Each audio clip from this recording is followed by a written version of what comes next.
Ag, Papa, ek dink is almal hier vanoggend se hartsbegeerte, Vader. Om net so dieper en dieper in U teenwoordigheid in te druk, Vader. Om U regtig te leer ken en U stem te hoor. Ag, Vader, en waar ons as die bruid vanoggend, Papa, kom staan ons hier voor U, Papa. En ons wil net hierdie ketuba wat U vir ons gee, Vader, hierdie liefde uit die hart uit wat U vir ons aanbied, Abba, wil ons met al twee hande aangryp. En ons wil dit deel maak van ons lewe, Vader. Ons wil net vir U leef in oorgawe, Daddy. Ag, Papa, ek vra dat U nou saam met my sal wees, Papa, dat elke woord wat ek spreek uit die troonkamer sal wees, Vader. Niks van Annelie nie, Abba. En as al enige iets is, Vader, enige iets wat net, ag, Papa, oor hierdie boundary wil kom, Vader, soos ons gaan hoor vandag. Ag, Papa, keer dit voordat dit daar uitkom, Vader, laat dit net hier binne sal bly. Dankie, Abba, vir vanoggend, dankie vir die boodskap, dankie vir dit waarmee U ons gaan seën, Vader. Ons bring alle eer en lof aan U, Vader. In die magtige naam van Yeshua. Amen.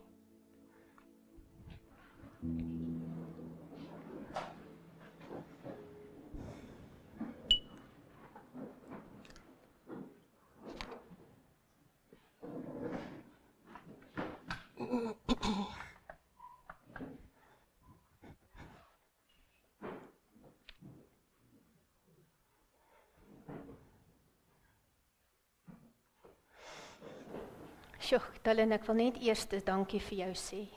Daai prentjie is so profound vir vanoggend. Dit is net so profound. En even sy keuses van die musiek, julle gaan dit so hoor deur die hele diens. Dis amazing, is asof hy geweet het. Vanoggend lees ons die 17de gedeelte, of die parasha uit die woord van Abba Vader, of die Torah. En dit word Jethro genoem.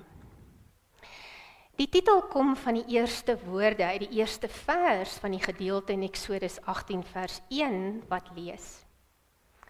Toe Jethro die priester van Midian, Moses se skoonvader, hoor alles wat God aan Moses en aan sy volk Israel gedoen het, dat die Here hulle uit Egipte uitgelei het. Met ander woorde, die parasha vertel vir ons van die besoek van Jethro by die kamp van Israel. Die gedeelte vertel ook vir ons van die ontmoeting by die berg Sinai. Daar waar Abba Vader sy instruksies as sy huwelikskontrak vir sy bruid gee. Dan sien ons ook hoe Abba Vader sy volk uitnooi om 'n spesiale verbondsverhouding met hom te sluit. So in die Torah gedeelte vir die week lees ons in Eksodus 18 van Jethro wat kom kuier en dan die advies wat hy vir Moses gee. Eksodus 19 is waar die Israeliete kom by die berg en die volk word ingewy. Eksodus 20, weet ons net almal, is die 10 gebooie en die instruksies oor die altaar.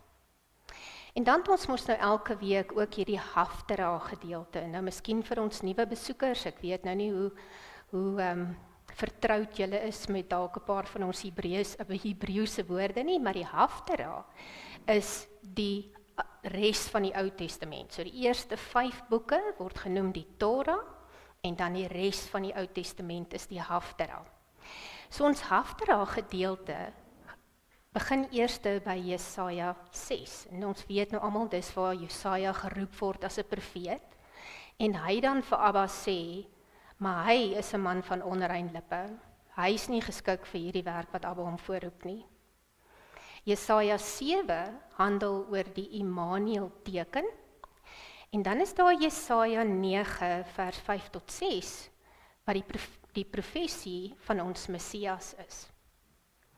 En dan het ons ook 'n Nuwe Testament gedeelte wat ons lees, en dit noem ons die Brit Hadisha. So dit is Matteus 8 vers 5 tot 20, waar hulle praat van die hoofman van Kapernaum. Matteus 19 vers 16 tot 26 is die ryk jong man.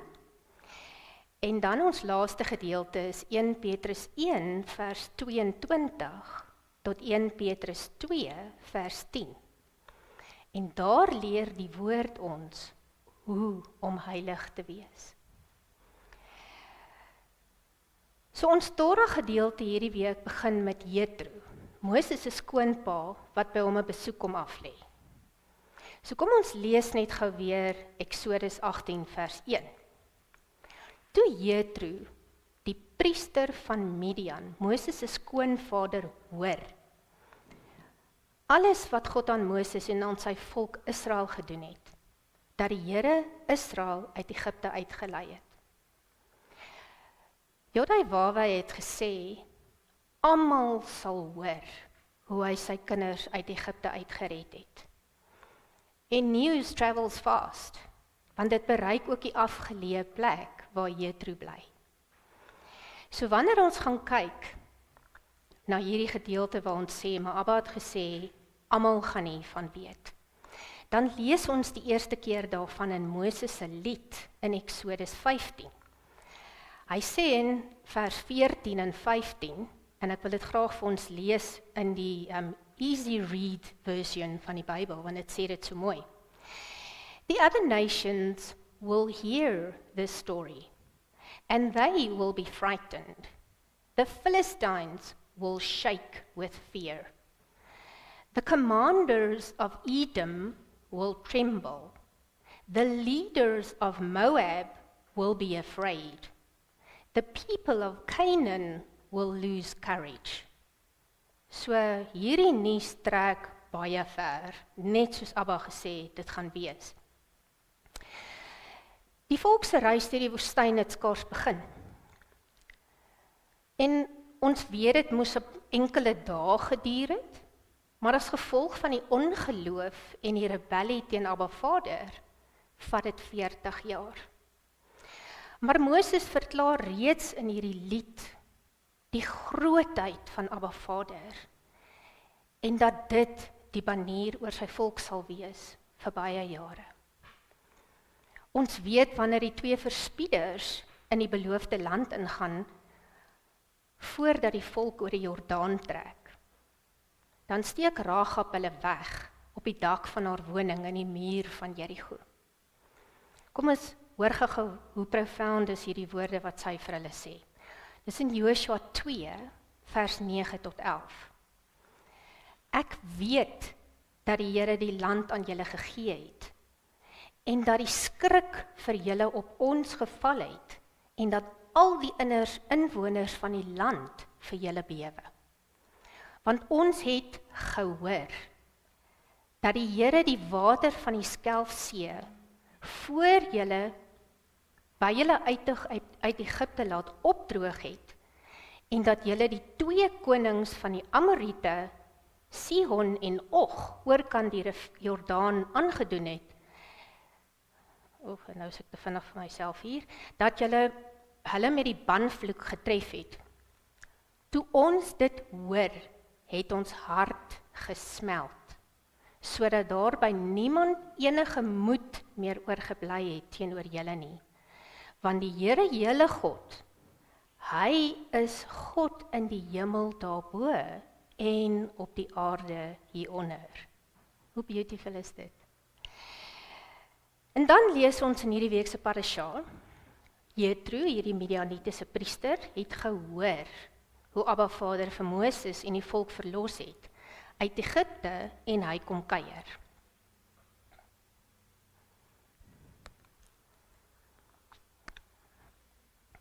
Hierdie ontmoeting tussen Jethro en Moses is vir my net so mooi. Nog voordat Abba Vader vir hulle sy mitzvot gee, dis sy instruksies, is dit reeds deel van Moses se karakter, want ons lees in Eksodus 18 vers 7 en 8. Daarop gaan Moses uit sy skoonvader tegemoet, en hy het gebuig en hom gesoen. En hulle het na mekaar se welstand gevra en in die tent ingegaan. Moses vertel toe aan sy skoonvader alles wat Jodai aan Farao en aan die Egiptenaars ter wille van Israel gedoen het. Al die moeilikheid wat hulle op die pad oorgekom het en dat die Here hulle verlos het. Nou toe ek hierdie gedeelte lees, het dit my sommer dadelik laat wonder oor die woorde wat ons gebruik op 'n daaglikse basis. Verstaan ek en jy dat dit wat ons sê gewig dra in die gees? En dan wonder ons baie maal, hoekom loop dinge dan so skeef? Maar ons dink nie altyd wat ons sê nie. Wanneer iemand jou vra, hoe gaan dit? Wat sê jy? Ja, dis die kort antwoord. Goed. Of sê ons, "Sjoe man, weet jy, Abba is so goed vir my. Al die eer kom hom toe. Ek is so geseënd." En getuig jy wat Abba vir jou gedoen het? Hoe hy jou gedra het deur jou moeilike tyd? Hoe hy jou gebed verhoor het? Of trek jy maar sommer al te gereeld weg en vertel van jou uitdagings, jou hardship, en al die dinge wat jy nie het nie, in plaas van waarmee jy in jou hand staan, al is dit ook hoe min.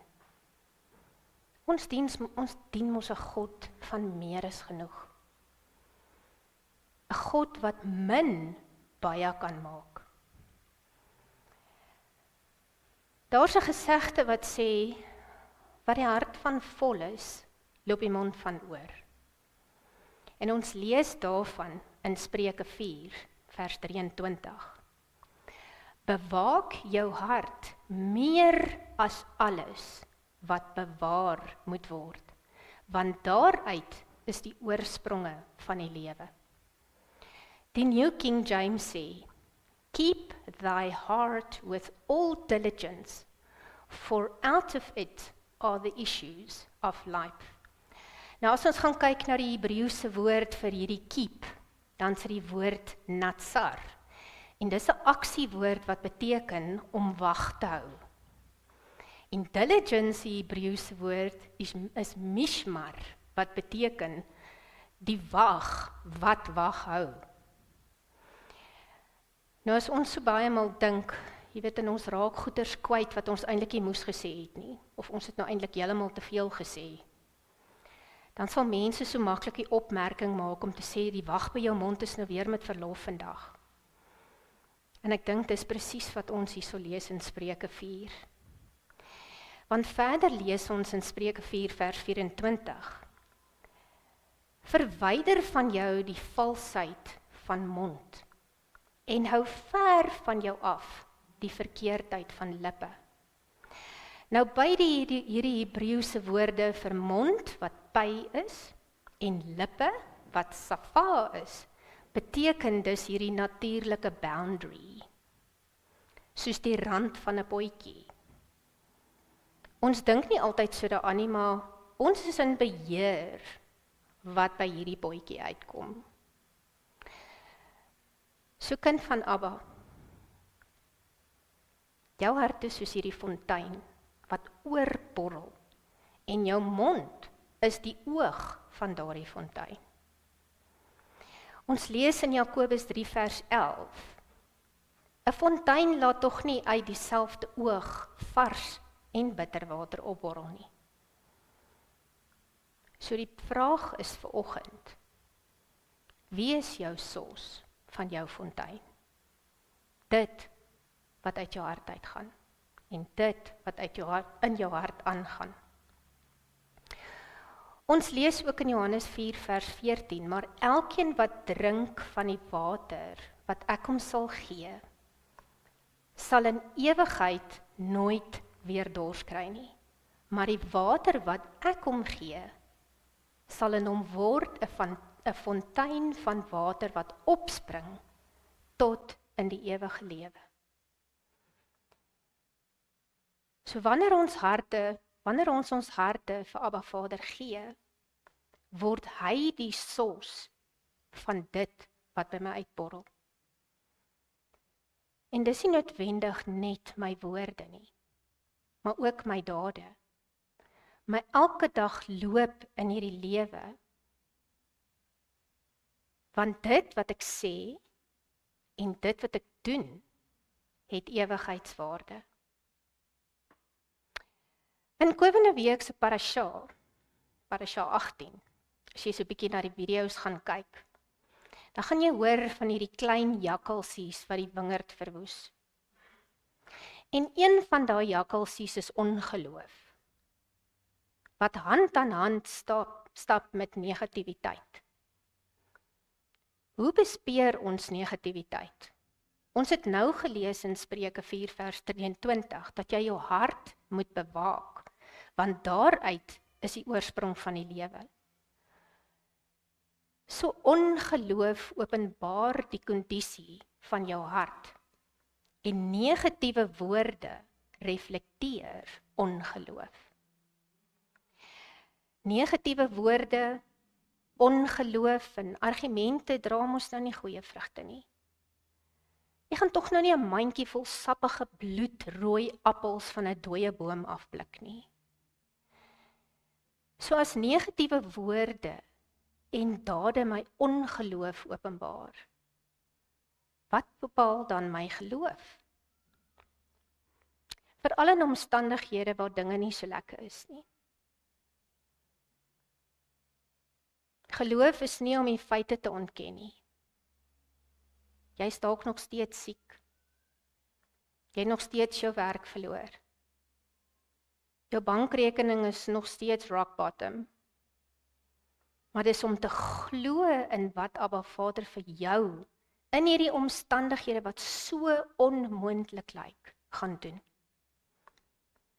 Ons weet 2 van die verspieders het teruggekom en gesê, kom julle, ons kan hierdie land oorwin. Hulle het ook die reëse gesien.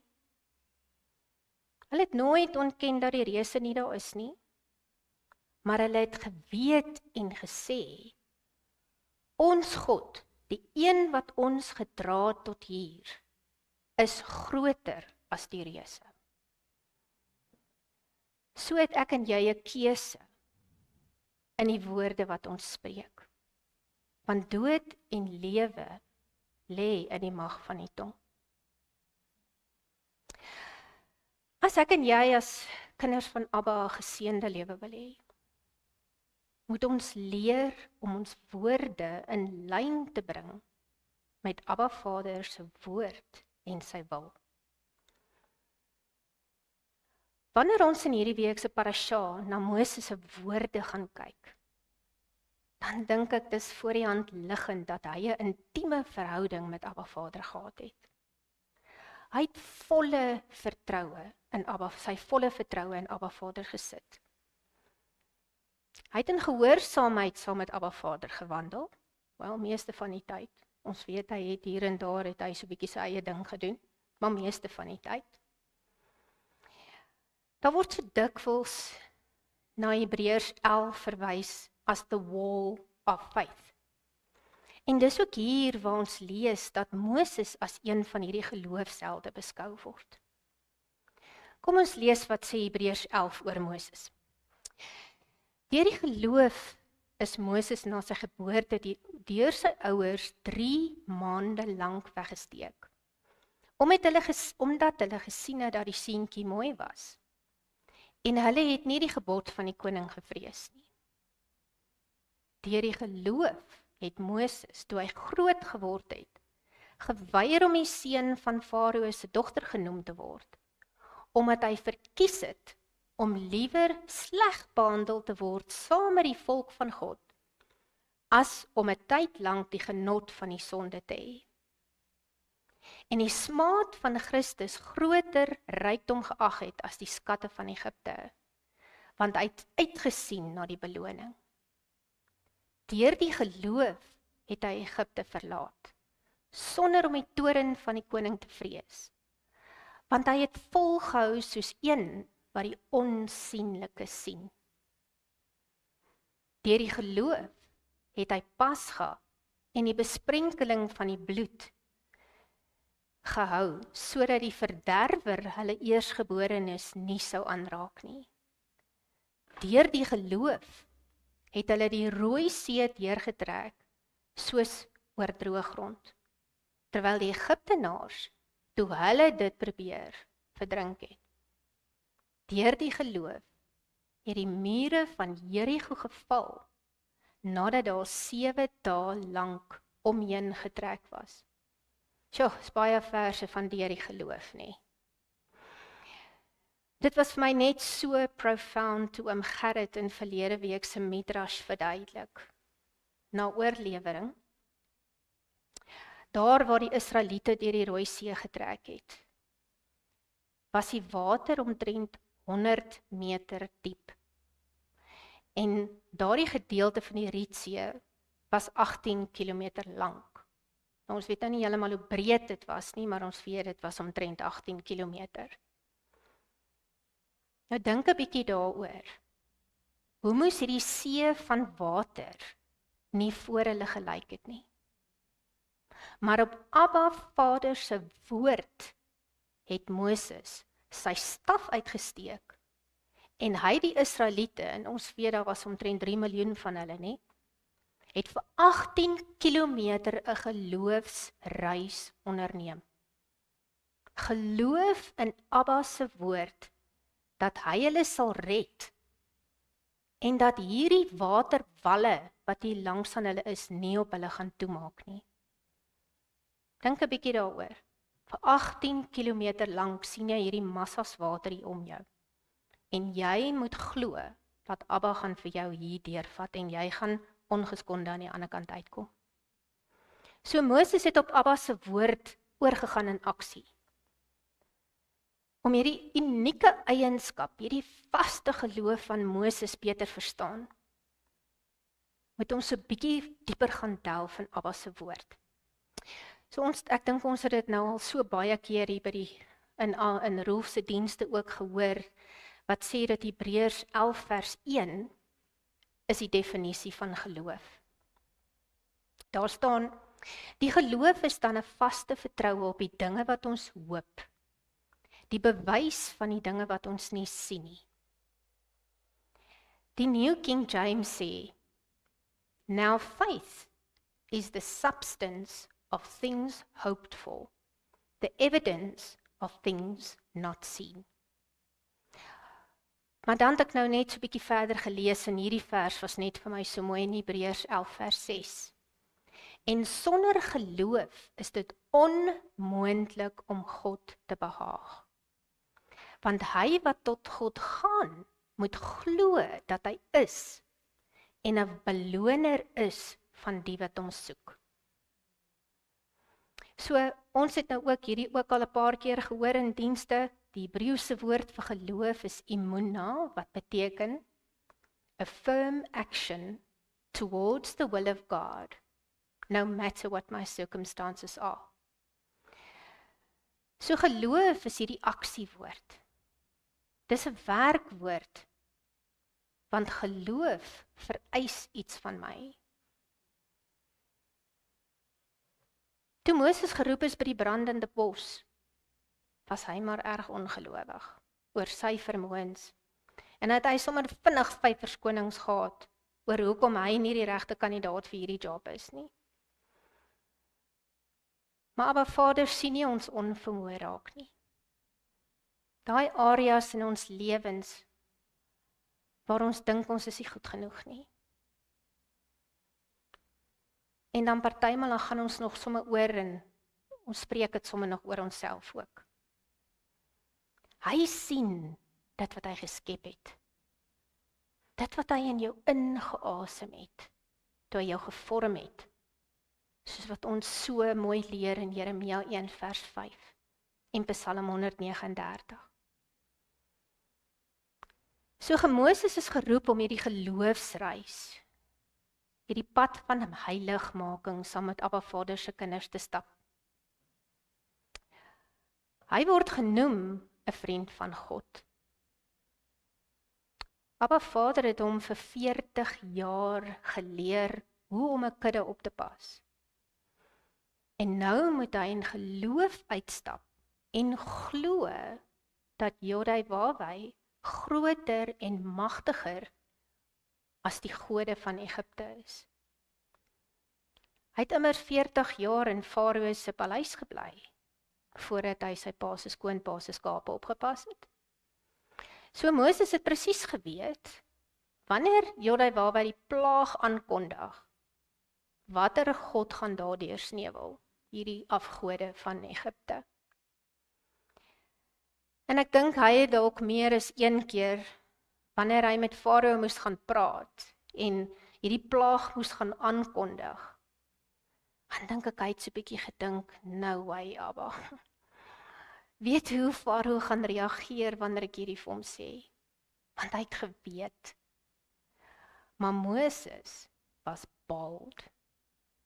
En nie bold soos ek en jy daaroor dink nie. Hy was bold beteken. Hy het met eerbied en ontzag vir Abba Vader opgetree. Hy het hierdie face down trust gehad in Abba Vader. Ons weet hy was hierdie instrument in Abba Vader se hand. So wat beteken dit dan nou om 'n instrument in Abba se hand te wees? Dis om hierdie intieme verhouding met Abba Vader te hê. Om ingestel te wees op sy woord. Om so stil te raak, dat jy sy fluisterstem kan hoor. En dan toe te laat, dat Abba Vader sy droom deur jou leef. So ons weet Moses het 'n intieme verhouding met Abba Vader gehad, want ons lees in Exodus 19, waar daar staan, maar Moses het opgeklim na God toe, en die Here het hom van die berg af toegeroep en gesê. So hy het ongetwyfeld Abba Vader se stem baie duidelik gehoor. En as Abba Vader gepraat het, het hy gehoorsaam. Hy het die vrae gevra nie, hy het net gaan doen. So voordat ons nou by hierdie gebeure by Berg Sinaï kom, dink ek dis belangrik om te verstaan wat dit beteken om in 'n vaste geloof te loop.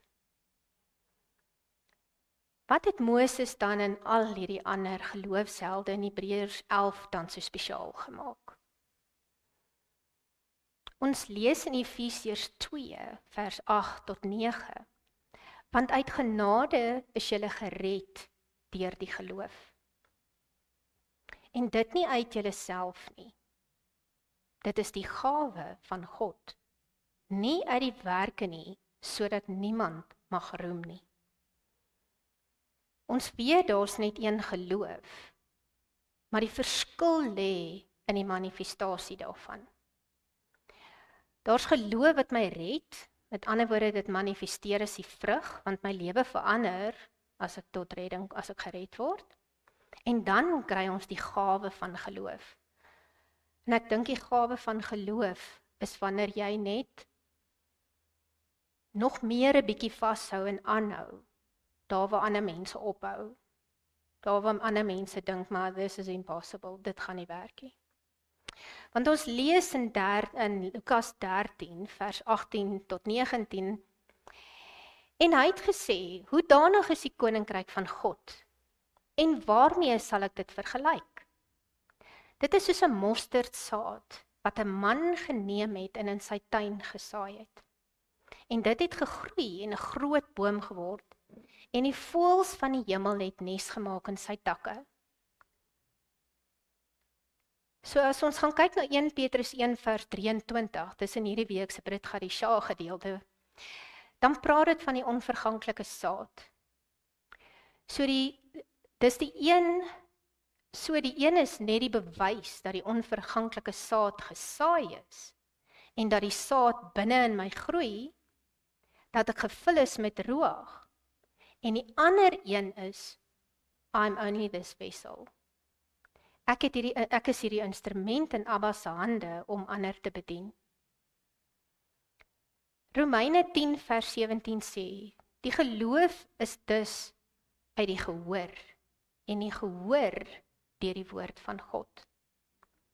So die onverganklike saad wat geplant word wanneer ek die evangelie hoor. Soos wat ek die evangelie hoor, kom ek tot oortuiging en ek sê, Abba Vader, ek wil hierdie hê. Ek neem vandag hierdie besluit. Ek wil in 'n verhouding met U stap. Dis hoe ek tot geloof kom. En dis hoe daai saad binne my begin groei. So nou behoort ek nie meer aan myself nie, soos wat die woord vir ons sê in 1 Korintiërs 6. Want ek is duur gekoop. Nou is dit nie meer ek wat leef nie, maar dis hy wat in my leef. Ek begin vrug dra. En ek is op hierdie pad van heiligmaking saam met Abba Vader en ek word 'n instrument in sy hande. Want hy het 'n purpose vir my, soos wat hy vir Jeremia sê in Jeremia 1 vers 5. Nou ek wil net gou so 'n bietjie hierdie geloofspaadjie wat ons loop, wil ek net gou 'n bietjie pause. Want terwyl ons nou hier by Jeremia 1 vers 5 is, en ek dink 'n mens moet dalk iewerster 'n teaching daaroor by mekaar sit, want dit is net so die amazingste prentjie, as jy weet wat regtig daarin staan, en hoe kosbaar jy vir Abba Vader is, en hoe hy jou geskep het. Maar ek wil net gou hier by Jeremia, nou dat ons hier praat van Jeremia 1 vers 5, wil ek net gou vir julle hierdie amazing prentjie wys. Wanneer jy na die Strongs kyk, en dis nou wanneer jy die New King James vat, en jy gaan kyk na die verskillende Hebreëse woorde binne in Abba se woord.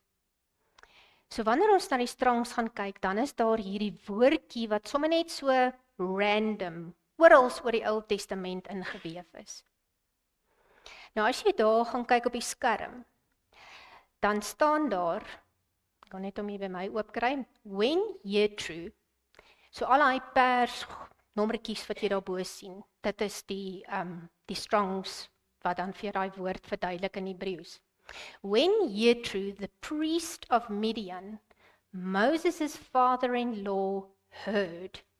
Nou langs die heard is daar 'n H, 8085, so dis die Hebreëse Strongs woord, en dan sal so klein lettertjie H, 853, wat so in hakkies staan.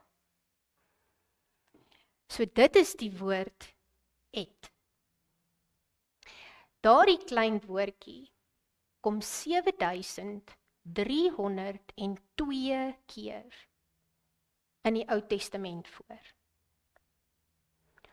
Sommer so in ons intreevers van hierdie week se parasha, staan hy sommer 2 keer daar, want hy staan daar net na Israel daaronder, is hy ook so in hakkies. En hierdie woordjie et, en ek dink julle sal dit nou al erken het, dat dit deel van Houtkruis, Alef Taf is. Want dis die 2 letters wat jy daar op die skerm sien. Dis die Alef en Taf in Hebreëus. Die Alef is die eerste letter van die Hebreëse Alefbet. Met hierdie piktogram prentjie van 'n os se kop, wat hierdie prentjie verteenwoordig, en dit gee vir ons hierdie, dit teken vir ons hierdie prentjie van leierskap, van sterkte, en om eerste te wees. In Hebreëus lees ons van regs na links. So ons tweede letter is nou die een wat hier naaste aan my is, dis die Taf, en ons weet dit is die laaste letter van die Alefbet, en die piktogram prentjie is 'n kruis. Dis hierdie teken, dis 'n merk, dis 'n handtekening, dis covenant, en dis 'n verbondsverhouding. En hierdie was net, dit het my net soos in heeltemal gegooi, dit was so mooi. Die wortelwoord van Taf is Tava. En Tava beteken imprint in your heart through the engraving of a nail. Hoe mooi is dit? Ek dink dit sal vir ons geen verrassing wees om te weet dat Ed die eerste keer genoem word in Genesis 1 vers 1. En die laaste keer is in Maleagi 4 vers 6, wat die laaste vers in die Ou Testament is.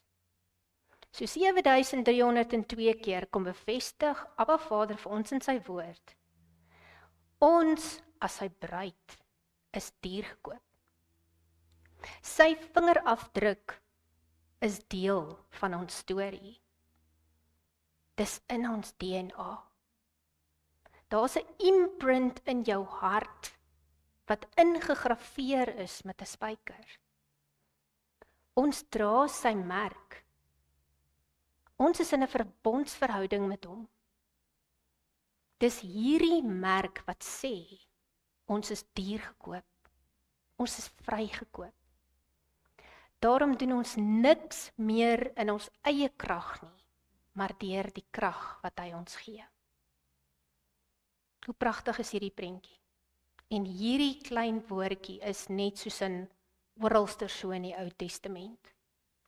Abba Vader se bevestiging. Dis net vir my so mooi. So, kom ons maak klaar met ons geloofspaadjie en ons kom net gou-gou weer 'n bietjie terug soontoe. So wanneer ons kyk na die gawe van geloof, dan wil ons mos nou weet of hierdie paadjie wat ons nou geloop het tot hierso, of dit deel van ons geloofsheld Moses se karakter was. So kom ons kyk nou so 'n bietjie, hoe lyk hierdie karaktereienskappe? In die eerste plek is dit 'n bonatuurlike vertroue wat Abba Vader vir my gee, want God het gesê. Dis met ander woorde, wanneer ek bly vashou, al verstaan ek nie my situasie nie, of dit wat Abba Vader van my verwag nie. Daniel en sy 3 vriende, ek dink hulle is nogal 'n redelike sprekende voorbeeld hiervan. Was die vuur 'n werklikheid? Verseker. Maar met 'n vaste vertroue dat God hulle sal red, het hulle nie teruggestaan en verskrik geraak, toe die vuur 7 keer warmer gemaak is nie, wat die wagte by die deur verteer het nie. En Daniel aan die ander kant, hy het dalk hierdie storie gehoor van hierdie Siberiese leeu's, wat so honger is. Hulle eet jou sommer nog terwyl jy so afval. Maar dit het hom nie teruggehou nie. Want God het hom nog altyd gered. Hoekom sal hy hom nou in die steek laat? He walked by faith and not by sight. Dan het ons net nou gesê, dis 'n aksiewoord. Daai geloofstap, emuna. Wanneer hy jou roep en jy bereid is om in geloof te stap, want God het gesê, so dis hierdie bo-natuurlike beloftes van hom waarin ek vashou. Geloof wat manifesteer in die natuurlike, met ander woorde, dit waarvoor jy Abba vertrou het, gebeur dan en jy verheerlik sy naam daardeur. Verder is die gawe van geloof hierdie vermoë om deur te druk en vas te hou aan Abba Vader se beloftes. Maar hierdie geloof bring ook nederigheid. 'n goddelike nederigheid wanneer jy sien hoe die onmoontlike moontlik word. En dit het niks met jou te doen nie. Dan bars jy sommer spontaan uit in praise and worship, want jy kan nie anders as om die aangesig van Abba te soek en voor hom neer te val nie. En in dit, daai getuienis van jou, stig jy die bruid, die mense om jou. En dan laaste uit hierdie gawe vloei gebed. My vaste geloof in Abba Vader se beloftes gee my die moed om te bid en vir die onmoontlike te vra. So die gawe van geloof, as jy mooi daaroor dink, is actually bringing heaven to earth. Dis 'n getuienis van God se soewereiniteit, wat mense bemoedig en aanmoedig om te volhard wanneer hulle nie meer kan nie. So ons het nou hierdie 7 eienskappe van die gawe van geloof gesien en ons weet nie, 7 is mos Abba se perfekte getal. Dan dink ek kan jy met my saamstem dat daar geen twyfel bestaan dat Moses hierdie gawe gehad het nie.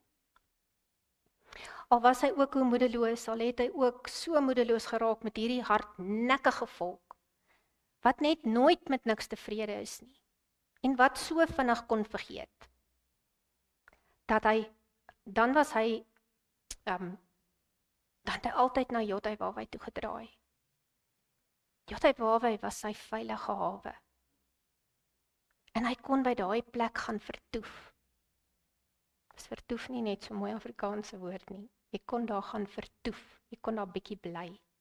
Dan het hy by Abba gaan raad vra. En hy het weer sterkte gekry in Abba se teenwoordigheid. So nou dat ons verstaan dat Moses hierdie bold geloof gehad het, kom ons kyk bietjie weer na hierdie week se parasha. So Moses, wat die Torah geskryf het, die eerste 5 boeke. Ek dink hy moes net so in awe gewees het oor Abba se tydsberekening. Want in Eksodus 19 skryf Moses, in die 3de maand, na die uittog van die kinders van Israel uit Egipte, op dieselfde dag, het hulle in die woestyn by Sinai aangekom. So 3 maande terug het Jotbaai sy bruid verlos uit slawerny.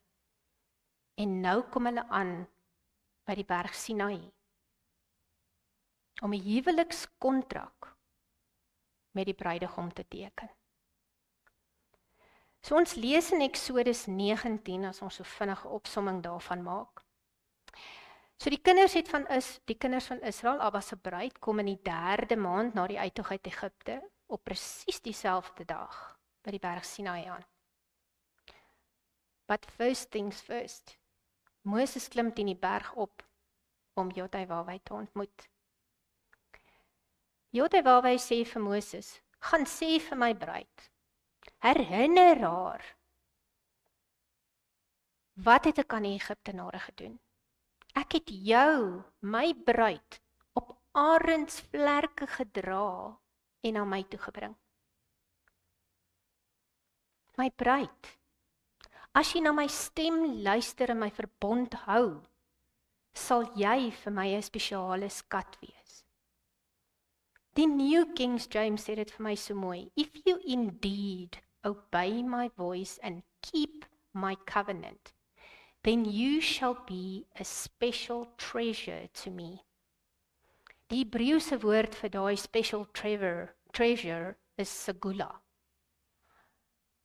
Nou mag daai woord in jou hart bly vandag, segula, want dis 'n skat van groot waarde. Dis wat Abba van ons dink as hy na ons kyk. En dan kom Moses van die berg af, hy vertel van die oudstes, wat Abba Vader gesê het, en almal van hulle sê, I do. En dan klim Moses weer op teen die berg, en Abba Vader sê vir,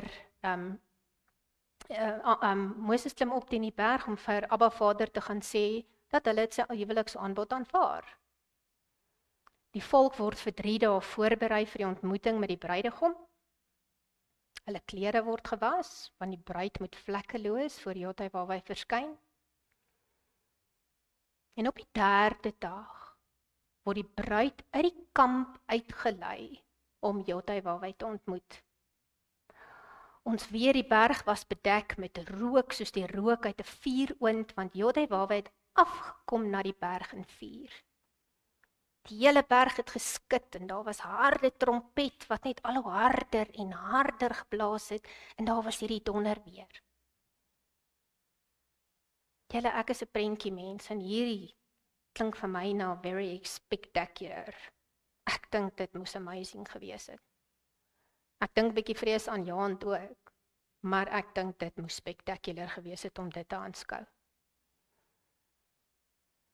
En dan word die huwelikskontrak vir die bruid voorgehou in Eksodus 20. So wanneer jy die Bybel se huweliksproses verstaan, dan is hierdie ontmoeting by die berg net so die mooiste prentjie. Abba se hart vir sy bruid.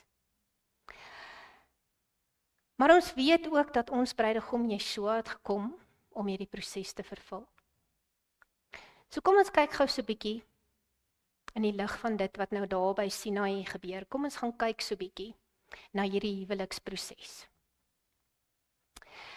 So die Hebreëse woord vir bruid is kala, wat beteken the complete and enclosed one.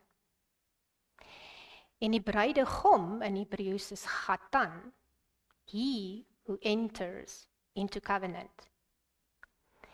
So die eerste stap in hierdie huweliksproses is die verloving, wanneer die ketubah of die huwelikskontrak vir die bruid aangebied word. Hoor gou mooi, ons het al so baie by Roef gehoor van ketubah. Ketubah beteken that which is written. En dis presies wat hier by Sinai gebeur. Ons lees in hierdie week se Torah in Eksodus 19 vers 16 tot 19. Jod het waarheid afgekom op die berg om sy bruid die Torah te bring. Hierdie instruksies wat hy op die kliptafels geskryf het. So as ons gaan kyk na die heel eerste stap in hierdie proses, was dat die bruidegom en sy pa het na die bruid se huis toe gegaan. So het Yeshua aarde toe gekom, hier na sy bruid toe, om die hernieuwde huwelikskontrak op ons harte te kom skryf. Die pa het 'n vriend gehad wat hom gehelp het. So ons sien hier by die berg is Moses daar die vriend. Maar as ons in die Nuwe Testament gaan kyk, dan is daai vriend die Heilige Gees. En die Heilige Gees getuig van die Vader en die bruidegom, terwyl ons op hom wag om ons te kom haal. So hierdie ketubah het uit 3 dele uit bestaan. Die eerste gedeelte was die prys of die mouhaar wat hy bereid was om vir die bruid te betaal. Die tweede gedeelte is die beloftes wat die bruidegom aan sy bruid maak. En dan die derde gedeelte is dit wat die bruidegom van sy bruid verwag. So die prys wat die bruidegom bereid was om vir sy bruid te betaal, was 'n indikasie van sy liefde vir haar. Dink 'n bietjie, wat was die prys wat ons bruidegom vir ons betaal het? Maar die pa het die finale sê gehad oor die prys wat betaal sou word. Nou wat lees ons in Johannes 3 vers 16? Want so lief het God die wêreld gehad, dat hy sy enige gebore seun gegee het. Die duurste prys het hy vir ons betaal. Die belofte wat die bruidegom aan sy bruid gemaak het, was dat hy vir haar sal voorsien. Hy sal beskerm, hy sal lief hê, en hoe hy haar in waarheid sou lei. En dis presies wat Jodai vir sy bruid kom gee hier by die berg Sinai. En ons weet sy woord is vol beloftes vir ons. As jy sy huwelikskontrak aanvaar en in hierdie verbondsverhouding saam met hom loop, sal jy nooit niks kortkom nie.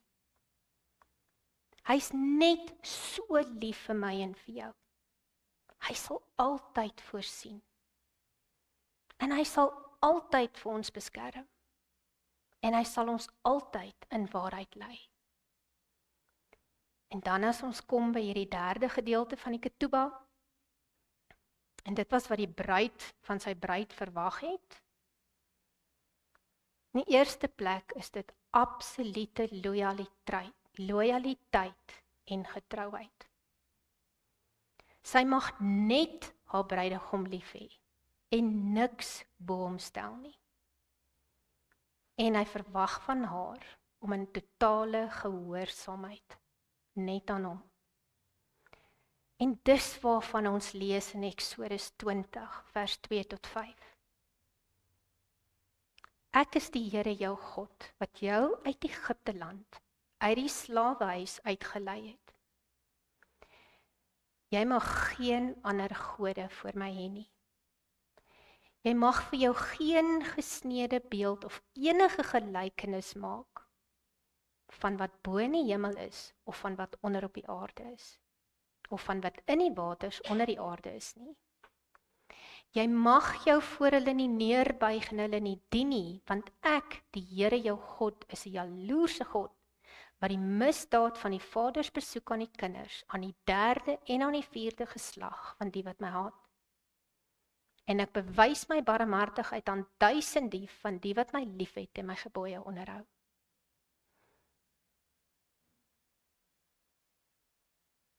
En net soos Jodai waarby vir sy bruid by Sinai sê, wat hy van hulle verwag het, kom sê hy ook vir ons in Matteus 10, vers 37 en 38. Wie sy vader of sy moeder bo my liefhet, is my nie waardig nie. Wie sy seun of sy dogter bo my liefhet, is my nie waardig nie. En wie sy kruis nie neem en my volg nie, is my nie waardig nie. En dan weet ons in hierdie week se Brit Gadisha, wat sê Yeshua vir die ryk man? Gaan verkoop al jou goed, volg my. Niks moet vir jou meer belangrik wees as jou bruidegom nie. En dan is daar nou nog 'n stap in hierdie huweliksproses is waar die bruid dan nou die keuse gehad het om die huwelikskontrak te aanvaar of nie. As hy die cup of covenant, die kiddushim, gevul met die rosh, dis vars druiwesap, as hy dit gedrink het, het sy die kontrak se voorwaardes aanvaar. Maar as hy dit weggestoot het, dan het sy gesê, nee, kan nie hierdie doen nie, ons gaan nie voort met hierdie kontrak nie. Maar as sy dit aanvaar het, dan is hierdie kontrak onderteken en dit was bindend. Dan het haar bruidegom vir haar geskenke agtergelaat, ter herinnering van sy belofte aan haar. En dan het hy saam met sy vader weggegaan, om vir haar 'n plek voor te berei. En hierdie verlovingsproses het omtrent 2 jaar geduur. Klink hierdie vir jou bekend? Ons bruidegom het gegaan om vir ons plek voor te berei. Ons wag nou al amper 2000 jaar vir ons bruidegom om ons te kom haal. Net soos wat die bruid as deel van die wagperiode haar lampie elke aand in die venster moes laat brand, om vir haar bruidegom te wys dat sy gereed is. So verwag ons bruidegom en ons moet ons lampies volhou, sodat hy weet, as hy kom, is ons gereed. So ons bruidegom sê vir ons in 1 Petrus 1 vers 16, wees heilig, want ek is heilig. Ons moet ons afsluit van hierdie dinge van die wêreld. We need to be set apart for our groom. Kind van Abba, ons staan vandag voor ons bruidegom. Is jy vandag bereid om vir jou bruidegom Yeshua jou liefde te verklaar?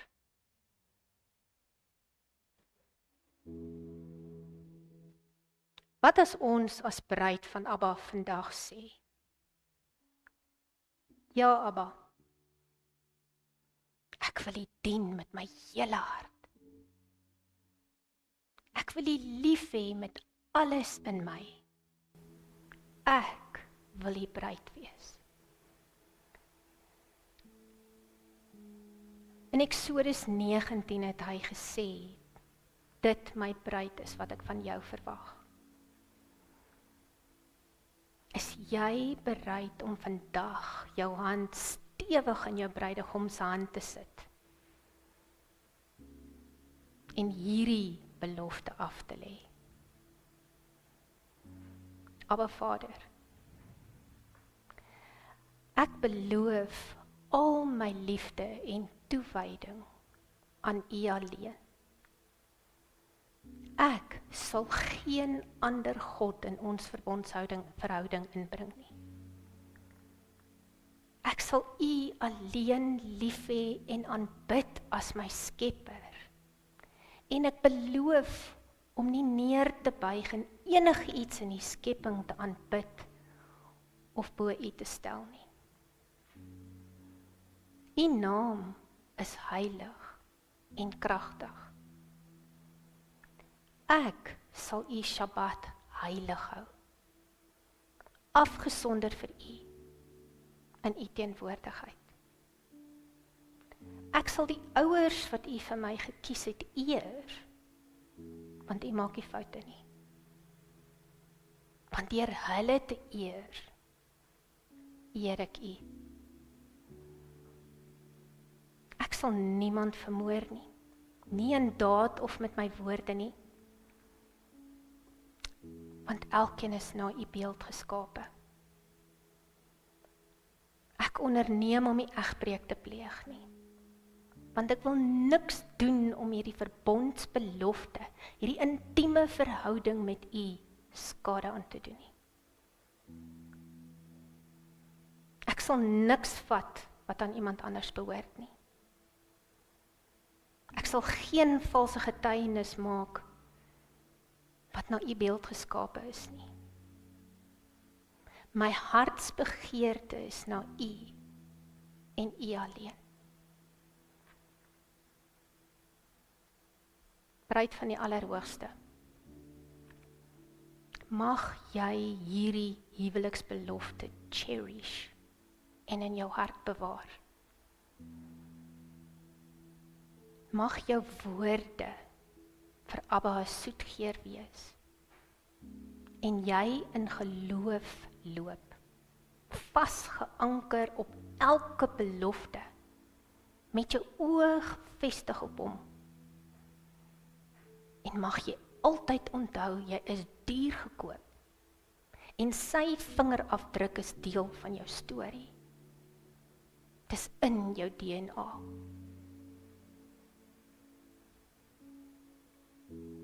Kom ons bid saam.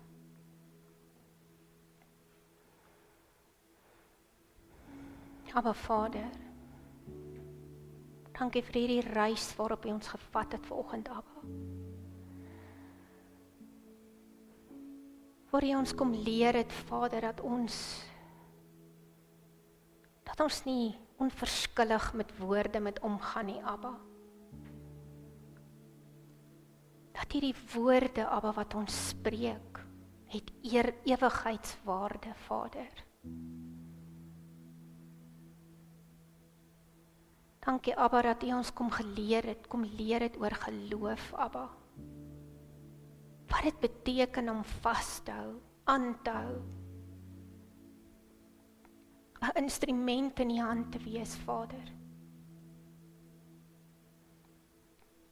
En soos Moses, Vader, al verstaan ons nie die reis nie, Abba, dat ons altyd ons oë op U gerig sal hou. Want God het gesê, ag Papa, en dan wil ons as die bruid, Vader, net voor U kom buig vanoggend, Papa. En ons wil hierdie belofte wat ons vanoggend gemaak het, Vader, wil ons net hier in ons hart bære, Vader. Ons moet hom eintlik teen die muur gaan skryf by die huis, want die woord sê, skryf dit teen die muur. Maar ons wil dit teen ons muur gaan skryf, dat ons altyd sal onthou hoe lief U vir ons is, Vader. Dat U ons voorsiener is. dat U ons beskerming is, Vader. En laat U ons altyd in die waarheid sal lei. Ag, Papa, mag hierdie woord wat ons gespreek het vanmôre, Papa, waar die saadjies geval het, Abba. Kom los ons na daai grond, Papa, in U hande. En ons bid, laat U daai grond net so sorgvuldig sal toemaak, Abba. En dat U daai saadjies sal water gee, dat U daai saadjies sal laat groei, Vader. Ag, Papa, en laat hierdie oes groot vrug sal dra, Vader, oor die keuses wat ons gemaak het vandag. En ons wil net sê, jammer, Abba, as ons hierdie week vir U teleurgestel het. As keuses ons verkeerde foute gemaak het en verkeerde besluite geneem het, Abba. Maar ons wil net in eerbied en ons saggie voor U kom kniel, Abba, en net U naam groot maak, want U is amazing. En ons is net so lief vir U, Vader. Dankie, Abba, dat ons nou net U naam kan verheerlik, Vader, dat ons kan praise en kan worship, Daddy God. Vir dit wat uit ons hart uitborrel, Abba. Laat hierdie fontein van lewende water by ons sal uitkom, Daddy. Ons bid dit, Abba, in die magtige naam van Yeshua. Amen.